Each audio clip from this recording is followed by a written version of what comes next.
Hello everyone. Today we are going to deal with plant growth and development, and in this we will discuss about growth. We will discuss about how growth is measured, what is development and what are the phases of growth, and what is growth rate. So before discussing, we must know and understand that what is growth. Now, we know that if you will observe different types of plants, you will see that they have leaves, flowers, and fruits, but they are of various dimensions. And we know that when is formed, that plant develops from a single cell, that is zygote. This zygote then divides and re-divides and forms number of cells which organizes into tissues and organs having specific function. So development cannot be regarded as growth, or we cannot say that growth is the only parameter for development. Here we need to understand that development is actually the sum of two processes which must take place. Number one, growth, and second one is differentiation. That means newly divided cells must acquire some function. And during this process of development, plant moves on from one phase to another phase, and during this it forms and produces roots, leaves, branches, flowers, fruits and seeds, and later on it eventually dies. So we must understand here that development is the sum of two processes, growth and differentiation. So then question comes, what is growth? If a wood swells up in the presence of moisture, yes, it is changing shape. Shape is increased. Can we say growth is taking place in that wood? No, the answer is no, because when you will keep this wood again in the sunlight, what happens? Moisture is evaporated and then it regains its original shape. So always remember that growth is irreversible, it cannot be reverted back, it is permanent increase, it cannot change again and again.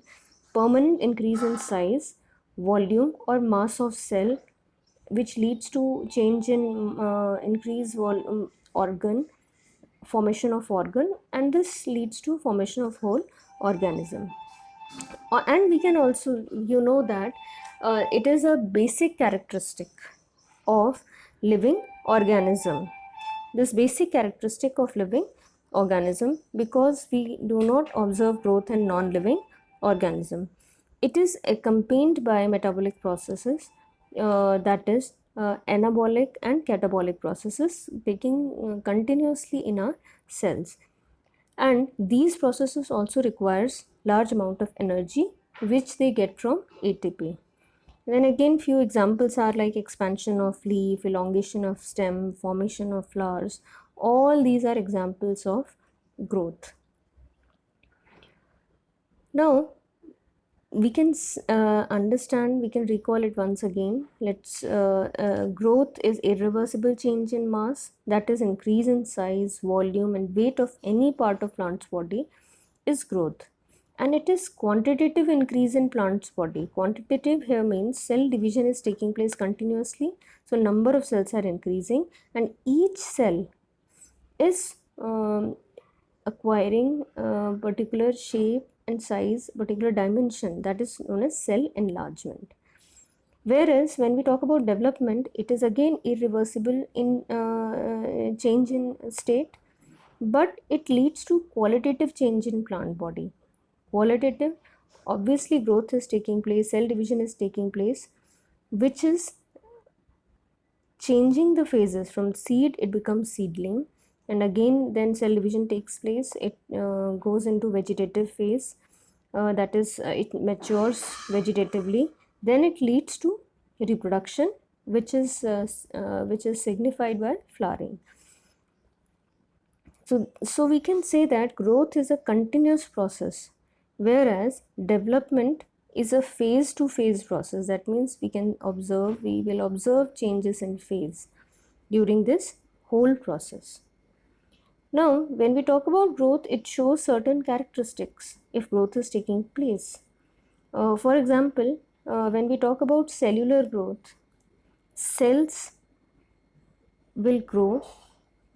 How cells will grow? Cell division will take place. Cell division will increase in number of cells. Each newly formed cell will expand, which is cell expansion, and newly formed cells then acquire certain function, which is known as cellular differentiation. So these are the various characteristics of growth which must take place during that period of time. Now, when we talk about plant growth, it is very important to understand that if growth is taking place, how can we measure it? Is it measurable or not? Then we must remember that plant growth is indeterminate in plants. Indeterminate here means the growth is unlimited in plants throughout their life. And why is it so? We know that they have meristematic tissues in meristematic regions, that is apical meristem and lateral meristem, where apical meristems are responsible for primary growth, lateral meristems are responsible for secondary growth. Now, in apical meristems, the length of we know that apical regions are shoot apex and root apex, where constantly elongation and increase in length is taking place in plant. But in lateral meristems, they help in growth of a plant laterally. For example, fascicular cambium and core cambium. These are very good examples which causes secondary growth. And they lead to, how will we observe? They lead to increase in the girth of organs wherever they are functioning. Now moving on to the measurement of growth. If growth is taking place, question arises, how can we measure it? Now, if growth is taking place, we can measure it at cellular level by observing or by measuring the increase in protoplasm, amount of protoplasm, increase in the amount of protoplasm. But it is very difficult to measure in that way. So there are different parameters to measure growth. For example, we can measure fresh weight initially and final weight later on. Then we can measure dry weight. We can take length of the plant. We can observe cell number. We can observe surface area, whether increase in surface area has taken place or not. So these are various parameters through which growth can be measured. Now, when we talk about period of plant growth, that is when growth is taking place, what are the phases in which it enters?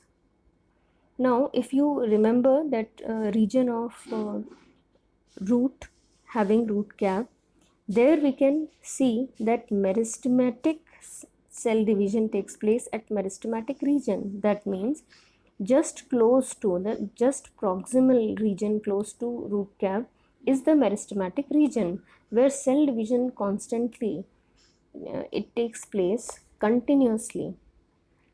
And just above it is another region which is known as elongation, and at this region cell division is not taking place but cell enlargement takes place.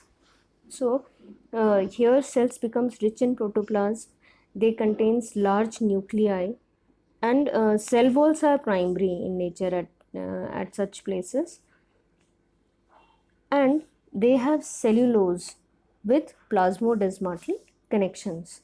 So these are the characteristics of meristematic region, cells present in meristematic regions.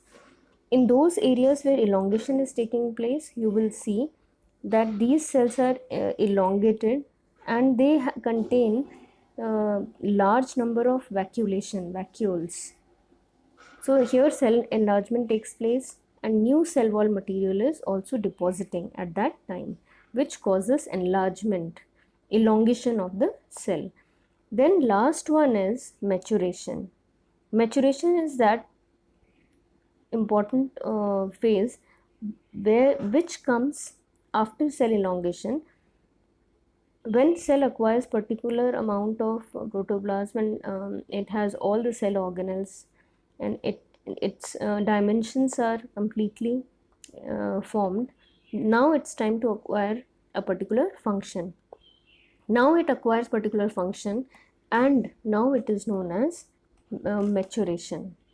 So there are three phases of growth. We can divide it into three phases: meristematic phase, elongation phase, maturation phase. In meristematic phase, cell division takes place. In elongation phase, cell enlargement takes place. And in maturation phase, cell differentiation takes place. Now here comes growth rate. Now at what rate this growth is taking place, this can be measured, this can be understood by understanding growth rate. So what is growth rate? It can be defined as the increase in growth per unit time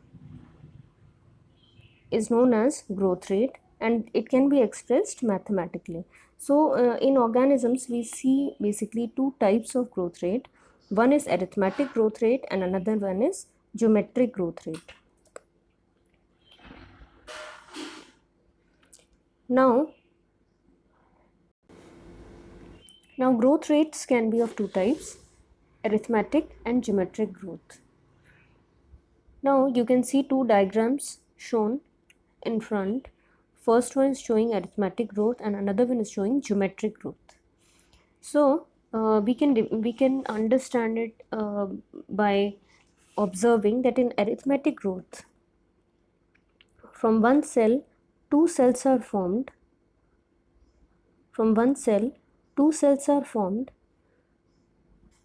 1 and 2.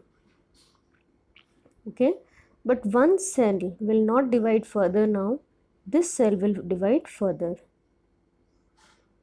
Again one will divide further, but the second one will not divide. So in this way, I'm repeating it here, in arithmetic growth rate, cells, one cell divide into two cells, and in which another one will not divide further, but this one will divide further into two. Again this one will not divide further and this will again divide into two. In this way arithmetic growth rate takes place. Now when we talk about geometric growth, in geometric growth the growth is like this cell divides into two cells, and each cell will again now divide into two cells. That means continuous cell division takes place in geometric growth rate, like this. I hope it is clear.